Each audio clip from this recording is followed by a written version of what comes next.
Le Sao Naba ne sera plus candidat de la chefferie coutumière à la présidence de la CENI. C'est la principale information qui ressort de la rencontre entre le président du Faso et les premiers responsables de l'opposition et de la majorité ce 29 juillet. Et puis à l'université Norbert Zongo de Koudougou, le spectre d'une année blanche plane sur une trentaine d'étudiants déplacés internes. La raison, ils ne se seraient pas inscrits à temps faute de moyens. Ils ont pourtant suivi les cours dans leurs différentes filières. Tous les détails dans un instant. Vous êtes au 13h de la télévision BF1 et vous faites bien. Bonjour mesdames et messieurs, merci de nous suivre. C'est l'actualité politique qui a cristallisé les attentions ces dernières semaines au Burkina Faso. Il s'agit de la récusation du Sao Naba, candidat de la chefferie coutumière à la présidence de la Commission électorale nationale indépendance CENI. Eh bien, le président du Faso s'est saisi de la question, nous apprend nos confrères de la télévision nationale, après avoir rencontré conjointement les premiers responsables de l'opposition et de la majorité sur la question. Il a été décidé que le Sao Naba, le candidat contesté par l'opposition, ne briguera plus la présidence de la CENI. Il faut rappeler que l'opposition avait accusé ce dernier d'être un militant actif du parti au pouvoir, ce qui est contraire au test de l'institution. Voilà, nous y reviendrons plus en détail dans nos prochaines étudiants. Mais en attendant, rendons-nous sur la nationale numéro 1, où il est impossible de passer depuis hier suite à des risques d'effondrement d'une partie de la chaussée. Un ravinement est constaté à 600 mètres avant les postes de péage à l'entrée de Bobo-Dioulasso. La circulation est donc fortement perturbée. Et selon le ministère des Infrastructures, ce sont les travaux de mise en terre de la fibre optique de l'Onatel qui est à l'origine de cette situation. Sur le terrain, la situation s'est transformée en une opportunité d'affaires pour certains transporteurs. Le constat avec Majid Bakon. 23h30, nous sommes sur la route nationale numéro 1 entre le village de Côté-Dougou et le poste de péage de Bobo-Dioulasso. Aux abords de la route, des véhicules stationnés à perte de vue. Impossible de poursuivre le reste du chemin. La raison, une partie du tronçon est sur le point de céder. Des forces de défense et de sécurité sont mobilisées pour réguler le trafic. Pendant ce temps, passagers et transporteurs sont inquiets. Mais ça sera bloqué, non. Nous sommes venus trouver que la route est bloquée. Ils n'ont qu'à grouiller, on va quitter ici la nuit là. Sinon, ça ne nous arrange pas. Nous sommes fatigués, nous avons faim. On est répartis dans le village d'à côté, mais il n'y a plus à manger. Donc, ils n'ont qu'à grouiller, on va passer la nuit là. Donc, il faut que bouger. Une situation transformée en opportunité de business par certains transporteurs. La stratégie est d'aider les voyageurs à rallier Bobo-Dioulasso, moyennant une commission. Il y a des véhicules qui sont arrêtés de l'autre côté de la route. Nous aidons les passagers à rejoindre Bobo. Nous prenons 500 francs par personne pour notre carburant. Si certains décident de payer pour le reste du voyage, ce groupe en provenance de Ouagadougou pour Bobo-Dioulasso a décidé de parcourir la vingtaine de kilomètres restants à pied. Il y a des cas derrière nous, mais on a préféré dévier la voie à pied. Un autre convoi est censé nous remorquer en cours de chemin. Il n'est toujours pas arrivé, ce qui nous contraint à poursuivre notre traversée à pied. Ceux qui nous suivaient sont déjà bien loin, mais on est obligé d'aller à notre rythme comme on est à pied. De toute façon, on n'a pas le choix. Mais on va faire comment? Selon un communiqué du ministère en charge des infrastructures, cette situation est due au fonçage exécuté par l'Onatel en vue de faire passer la fibre optique qui a endommagé la structure de chaussée. Avant notre départ sur les lieux aux environs de 1h du matin, des techniciens étaient toujours attendus sur les lieux pour tenter de sauver cette partie de l'infrastructure. Rendons-nous à présent à l'université Norbert Zongo de Koudougou, où une trentaine d'étudiants déplacés internes sont menacés d'une année blanche. Leur tort, ils ne se seraient pas inscrits à temps, faute de moyens financiers. Ils ont pourtant suivi les cours sur instruction du ministre en charge des enseignements supérieurs. Alkassou Maïga avait même promis de prendre en charge le frais d'inscription. Selon ces étudiants, la promesse n'est pas encore tenue et les étudiants ne peuvent pas non plus s'inscrire. Ils auraient frappé à toutes les portes sans succès. Gagnés par le découragement, certains veulent abandonner l'université. Abdou Aziz Saré les a rencontrés à Koudougou. Suivez. Ce sont des étudiants qui n'ont plus le sommeil tranquille depuis que les premiers responsables de l'université Norbert Zongo de Koudougou ont annoncé une année blanche pour eux. Ces étudiants disent avoir composé tous les devoirs, mais l'université en a décidé ainsi parce qu'ils n'ont pas pu payer leurs frais d'inscription. La somme de 16 500 francs CFA que ces jeunes, par ailleurs déplacés internes, ont eu du mal à mobiliser à temps. Je suis de Lorum, on est déplacé de Lorum vers Awayuga et c'est à partir là-bas, après avoir obtenu le bac, on n'a pas réussi à faire nos paiements, plus à cause des raisons sécuritaires. Pendant que les parents étaient déplacés, ils étaient dans des difficultés et pour leur demander l'argent pour qu'ils arrivent à gérer les frais, c'était tout un problème. Et voilà, ça s'est passé ainsi jusqu'à la fin. Lorsqu'on a eu l'argent, on est allé pour payer, on a trouvé que c'était la plateforme Campus Faso était close. Il serait 30 étudiants déplacés internes au total concernés par cette même situation à l'université Norbert Zongo de Koudougou. Découragés, certains ont même décidé d'abandonner le campus. Donc il y a deux filles qui sont dans la même situation. Il y a une qui est à Kaye, je ne sais pas si c'est le nom exact de la région. Les parents ont été chassés de la zone là, elles sont venues à Ouagadougou. Et maintenant, avec l'accompagnement de leurs amis, elles ont eu les frais d'inscription, elles sont venues pour payer. Peut-être même avant un mois après la fermeture de la plateforme. Ils ont dit que ce n'est pas possible. Donc les gens ont abandonné. Et aujourd'hui, si vous avez remarqué, depuis 2018 jusqu'à l'étape actuelle, il y a des suicides à l'université. Les gens qui partent se donner la mort. Et bon, nous on se pose des questions. Est-ce que ces genres de situations aussi peuvent aboutir à cela? Voilà pourquoi nous saisissons l'occasion pour interpeller l'autorité. Selon le représentant des étudiants au conseil d'administration du CENU, le ministre de l'enseignement supérieur qu'ils ont rencontré en début d'année pour exposer leurs problèmes avait rassuré de prendre en charge la totalité de leurs frais d'inscription. Et c'est d'ailleurs suite à cet engagement de Alkassou Maïga qu'ils avaient été autorisés à suivre les cours. Et le ministre nous a rassuré, comme l'étudiant vient de le dire, qu'il n'y a pas de problème, il faut dresser la liste et venez, on verra ce qu'on peut faire. Et le vice-président chargé des enseignements et des innovations pédagogiques a sorti une note pour demander aux UFR de permettre à ce que ces étudiants composent le temps que le ministre puisse réagir. Et 2 mois après, nous les avons interpellés. Ces étudiants sont en attente, ils n'ont même pas perçu leur phonème. Et comment ils doivent pouvoir vivre s'ils sont des déplacés internes? En vue de trouver une solution à la situation de ses camarades, le représentant des étudiants dit avoir tapé à toutes les portes sans obtenir gain de cause. Même la présidente de l'enseignement supérieur, la DGSUP, la directrice générale de l'enseignement supérieur, nous a dit de ne plus l'appeler parce que c'est une décision qu'elle a prise et qu'elle tient à exécuter. Aujourd'hui, où on en est, le directeur des cabinets, nous l'avons inondé d'SMS jusqu'à aujourd'hui. Et lui aussi, il a laissé tomber la situation.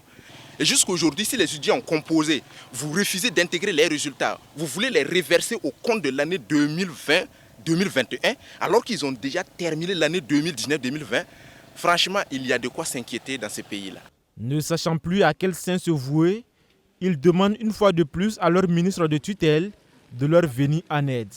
Voilà, nous souhaitons vraiment que le ministre songe à nous, qu'il résolve notre problème pour qu'on puisse réintégrer la promotion de 2019-2020, pour qu'il tienne en compte nos notes qu'on a pris toute une année pour avoir, et en plus qu'il nous facilite l'accès de l'aide aux phonèmes, puisque nous aussi, nous puissions suivre normalement nos études, puisque ce n'est pas simple de vivre à Koudougou ici sans le phonème.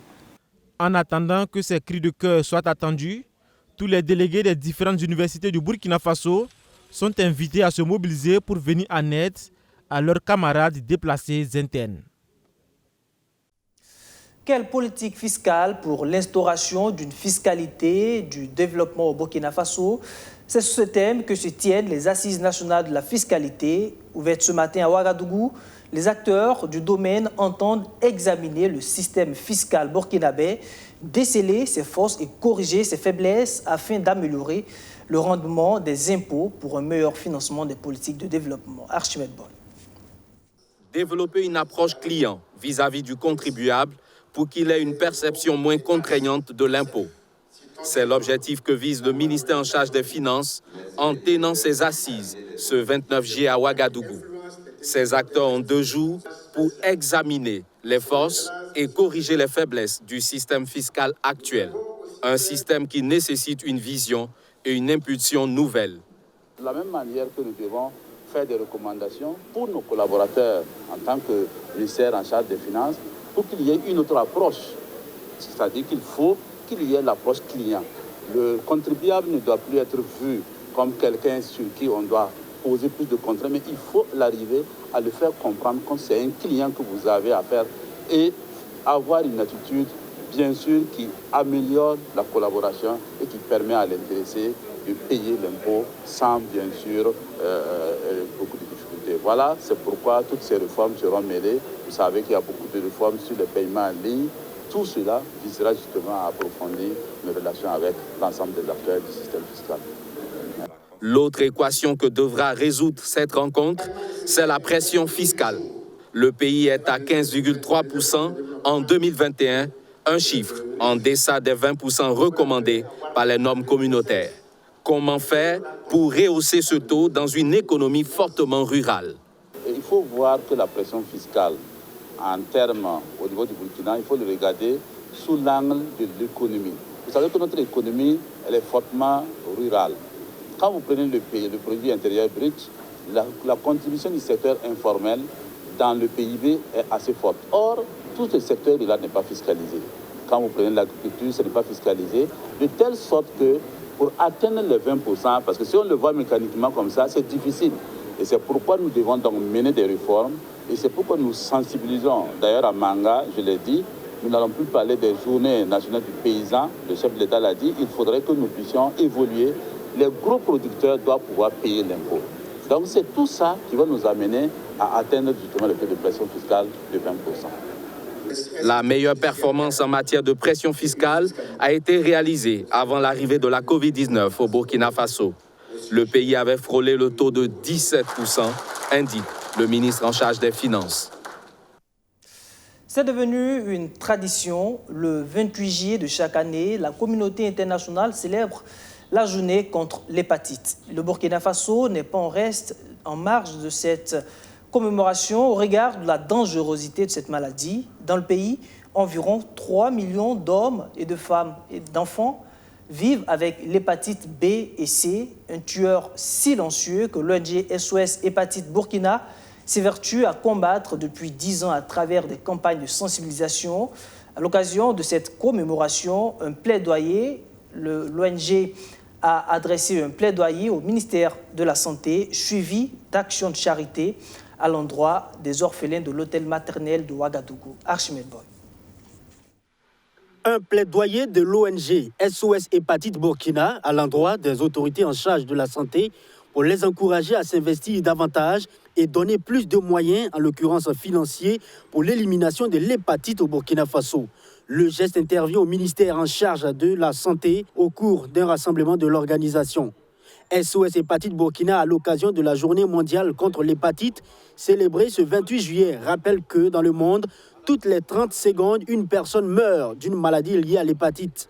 Et au Burkina Faso, environ 3 millions d'hommes, de femmes et d'enfants vivent avec l'hépatite B et C. Les chiffres sont alarmants et il faut les réduire. C'est un combat qu'elle mène depuis 10 ans. On est les pionniers et on s'est engagé. Aujourd'hui, c'est notre plaidoyer qui a abouti à la mise en place d'un plan stratégique de lutte contre les hépatites au Burkina ici. Voilà, donc comme on a dit, avec nos sensibilisations aussi, on a mené l'éveil de conscience de beaucoup de gens. On a pu sauver la vie de beaucoup de personnes qui ne savaient pas. Comme vous le savez, l'hépatite, c'est une maladie silencieuse. Voilà, donc beaucoup de gens s'ignorent. Voilà, donc on a permis aux gens de pouvoir faire leur dépistage et aussi de pouvoir être vaccinés. Les modes de contamination de l'hépatite se manifestent de la mère à l'enfant lors de l'accouchement ou les rapports sexuels non protégés. Et on note aussi que 90% des personnes infectées par le virus de l'hépatite B et 80% de l'hépatite C ne sont pas diagnostiquées. Une occasion d'insister sur la prévention. L'hépatite, c'est une maladie silencieuse. Ça veut dire que vous pouvez l'attraper, vous vous sentez bien, vous vous portez bien. Mais tant que vous ne faites pas un dépistage, voilà, on ne peut pas savoir si vous avez l'hépatite ou pas. Et à l'issue du dépistage, il y a la vaccination. C'est la meilleure prévention. Le ministère en charge de la Santé est conscient de l'effet néfaste de cette maladie silencieuse. Il réitère son engagement pour un traitement plus adéquat. Ce qu'il faut noter, c'est que nous sommes dans la même dynamique de faire en sorte que la lutte contre ces maladies puisse être une priorité au niveau du département de la santé. Depuis 2017-2018, nous nous sommes organisés à travers une structuration au niveau de la Direction générale de la santé publique. Nous pensons à un conseil et une structure fêtière qui va faire en sorte que nous puissions ensemble regarder comment nous mettons à disposition aussi bien les médicaments, mais aussi tout ce qu'il y a comme moyen de lutte contre cette tumeur-là pour faire en sorte que les malades, mais aussi tous ceux qui sont affectés par cette maladie-là, puissent trouver une raison pour pouvoir avoir un traitement adéquat et quand il faut. Pour rendre l'utile à l'agréable, dans le cadre de cette commémoration couplée aux 10 ans d'existence de SOS Hépatite Burkina, l'ONG a offert des vivres composés de cartons de lait et des pâtes alimentaires et 150 000 francs CFA aux enfants privés de famille de l'hôtel maternel de Ouagadougou. Des enfants abandonnés pour la plupart, le premier responsable témoigne toute sa reconnaissance aux donateurs. Le commissariat de Ouagadougou vient de mettre un terme aux activités d'un réseau spécialisé dans la fabrication et la commercialisation de produits contrefaits. Le réseau de délinquants était spécialisé dans la production d'eau de javel, de vinaigre, d'arômes et de sel de table contrefaits. Ils écoulaient leurs produits dans la ville de Ouagadougou. 375 kg de bidons d'eau de javel saisis, plus de 2000 bidons de vinaigre et 3000 bouteilles d'arômes ont été saisies par la police. Pour ce qui est des personnes interpellées, elles ont été présentées au parquet pour les suites judiciaires et les investigations se poursuivent en vue de retrouver les personnes en fuite. Plus de détails, on écoute le commissaire de police Galboné Saïbou. C'est à la suite d'une plainte posée à notre niveau que l'équipe d'enquête numéro 2 a ouvert une enquête et après les investigations a permis de démanteler des groupes de personnes qui s'adonnent à la contrefaçon des produits de grande consommation. Leur activité illicite dans les domiciles et c'est surtout au non loti, situés respectivement vers Sahaba et à Ouarsin, zone 1 de la ville de Ouagadougou. Ils fabriquent les 10 produits et les conditionnent dans des emballages qu'ils se procurent avec les personnes dans les marchés yards tels que Bossiare et Pissankariare. Dans ces activités, OZ se fait assister par son fils du nom de OA. Après la fabrication et le conditionnement des produits, OZ et PI contactent KA et puis KAB qui se chargent de les livrer à leurs clients à l'aide des tricycles. Donc vous comprenez que des produits sortent des non-lotis avec des tricycles pour entrer maintenant en ville. Alors que c'est le sens contraire qui devait se faire. Donc selon PI, qui ne produit uniquement que de l'eau de javel, il achète sur le marché les différents composants de ces produits. C'est selon ses dires. Et à savoir du chlore, de la soude, du bicarbonate de soude, du bichromate de potassium et de l'eau. Il mélange le tout dans une bassine qu'il laisse durer pendant 24 heures et il les conditionne dans les bidons de madar qu'il achète à Bossiare. Après la fabrication, il entre en contact avec KAB qui vient transporter les produits qu'il livre à les clients OB pour la vente. Quant à OZ, en plus de l'eau de javel, il fabrique d'autres produits de consommation tels que du vinaigre, du sel de table, des arômes, il utilise le même mode opératoire qui est prévu selon la déclaration de son fils. Ces derniers seraient toujours en cavale. Ces deux fabricants de ces produits contrefaits livrent leurs marchandises un peu partout dans la ville de Ouagadougou, telles que les grandes boutiques à la ZAD, à côté du cimetière municipal au grand marché de Ouagadougou, à Sankariari, ainsi qu'en province depuis plus de 3 ans. Les produits suivants sont saisis en possession des mises en cause. Eau de Javel, environ 3759 bidons que nous avons saisis. Du vinaigre, 2448 bidons. Les arômes, nous sommes à 3087 bouteilles d'arômes. Ils fabriquent aussi les sels de table. Nous avons saisi plus de 156 boîtes de sel de table. Mais soyez en rassurés, c'est du sel qu'ils partent chercher au marché. Ils passent au moulin et on vous ramène en reconditionne dans des bouteilles. Faisons donc attention à ce que nous achetons et à ce que nous consommons. Toute autre chose à présent. Les membres du réseau Caucus Genre de l'Assemblée nationale étaient à Zignaré la semaine dernière pour faire le bilan de ces activités menées durant la période 2017-2020. À travers ce cadre d'échange, le réseau parlementaire note un bilan plus ou moins satisfaisant de ces activités. Durant ces 3 jours d'échange, il a aussi été question de définir les priorités de promotion du genre pour la période 2021-2025. Le réseau Caucus Genre de l'Assemblée nationale passe à la loupe ses activités menées durant la période 2017-2020. À travers ce cadre d'échange à Zignaré, le réseau parlementaire note un bilan plus ou moins satisfaisant. Des actions significatives sont réalisées dans le domaine de la législation, avec l'adoption des lois et l'amélioration de la représentativité des femmes dans les sphères de décision. Nous avons, dans un premier temps, formé les députés sur l'appropriation du concept genre. Ensuite, ils ont été formés sur la budgétisation sensible genre et enfants. Et nous avons également formé les femmes parlementaires sur le leadership. En termes d'acquis durant ces 3 dernières années, on peut retenir la révision et le vote de la loi sur le quota genre. Le réseau souhaite également que la question du genre soit davantage prise en compte, aussi bien par le pouvoir législatif qu'exécutif. Nous avons aussi obtenu qu'au niveau des nominations au sein du gouvernement, on a eu pratiquement plus de 28% ou 27% des femmes qui ont été nommées.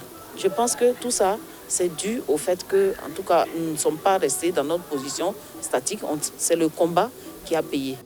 Durant ces 3 jours d'échange, le réseau s'est aussi attelé à définir les priorités de promotion du genre pour la période 2021-2025. Pour un meilleur impact de leurs actions sur le terrain, le réseau prévoit bientôt une rencontre avec le président et les vice-présidents de l'Assemblée nationale. Tout, c'est de ne pas baisser les bras. Parce que nos échecs nous permettent de nous améliorer, de réorienter notre combat pour pouvoir atteindre l'objectif voulu. Et c'est pour cela que nous sommes en train de réviser notre plan d'action. Nous allons voir comment réorienter le combat que nous allons mener sur le terrain pour permettre qu'on prenne en compte ces femmes.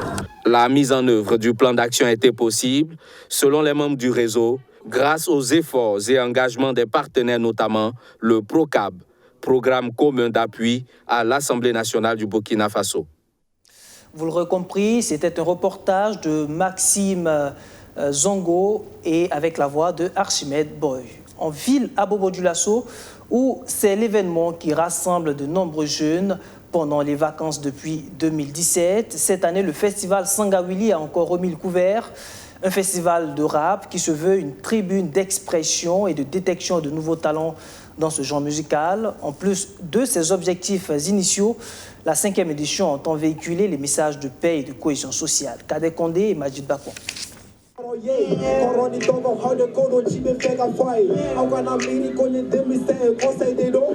Avec leur beat, flow et texte, Chacun de ces jeunes rappeurs a pour mission de séduire les membres du jury. Pour cette première phase éliminatoire de la 5e édition du Festival Arabe Sangaouli, 20 candidats sur 90 ont été retenus via les réseaux sociaux. Ce que nous attendons des candidats, c'est d'abord de mettre en valeur le rap. Voilà. Et nous avons des critères de notation, notamment sur le flow, sur l'occupation scénique, sur la créativité et également la participation du public qui compte énormément. Parce que nous voulons aujourd'hui avoir des candidats qui sont capables d'avoir une certaine constance dans le rap et qui sont également capables de propulser la musique burkinabé à travers des messages forts. Jeunesse résiliente et Covid-19, c'est le thème choisi pour cette 5e édition. Cette année, les quartiers populaires de la ville de Bobo-Dioulasso ne vont pas bénéficier de la tournée habituelle. En raison de la Covid-19, un seul site est choisi pour accueillir les phases éliminatoires du festival.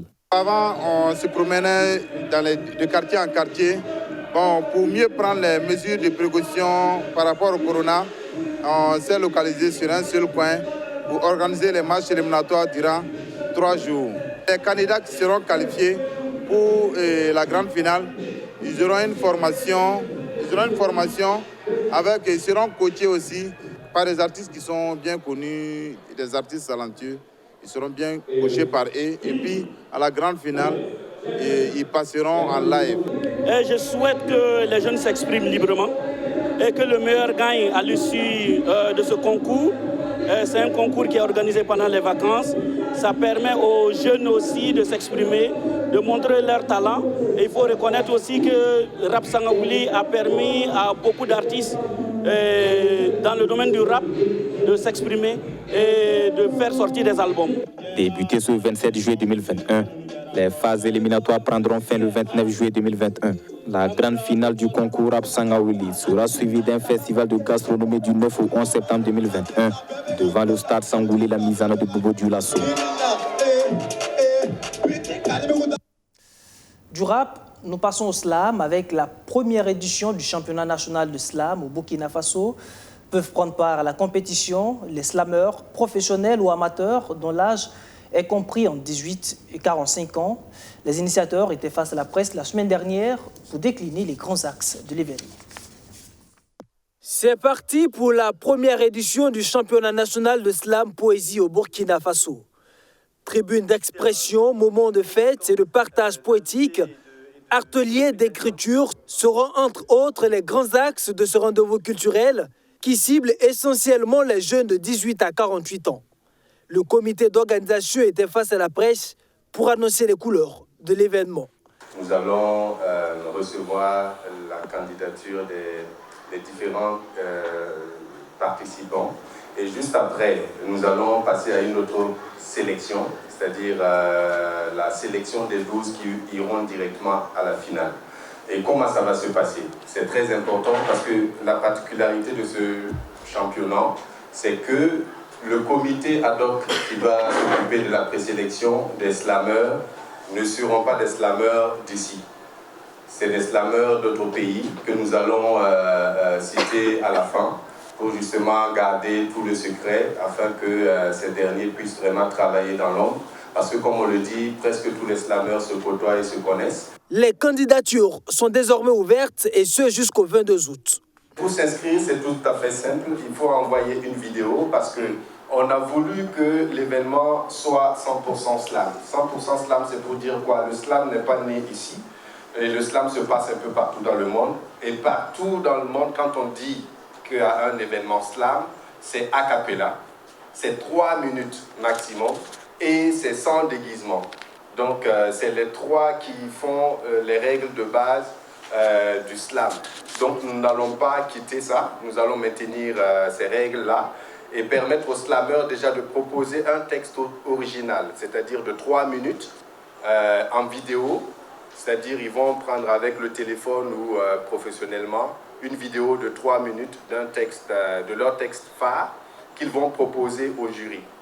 Voilà, donc ils vont poster soit sur WhatsApp au 07 60 09 09 ou par email à championnatnational.slambf.gmail.com.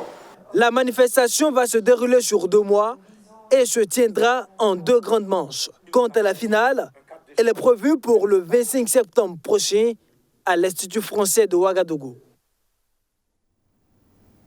Voilà, c'est ici qu'on s'arrête pour aujourd'hui. Merci de nous avoir suivis. Je vous retrouve demain si Dieu le veut. D'ici là, portez-vous bien. Bonsoir.